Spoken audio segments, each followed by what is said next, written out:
Ito ang aming airbed. Ang sarap pala matulog sa airbed.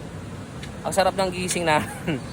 Tapos, ang mga una na dala namin, ano na to? Mga inflatable. Para hindi malaki. Maraming space sa sasakyan. Tapos yan, medyo makalat lang ngayon kasi yun yung mga laruan ni Mermer eh. Diba, pag may baby ka talaga, ang laruan kung saan-saan yan. Mga aklat ni Mermer. And powered by the Bluetti. Thank you sa Bluetti. Lagi kaming may power dahil sa inyo. Ayan ang Bluetti EB70. Ayan, dito si Mermer naglalaro. Mer! Put it in, put it in, put it!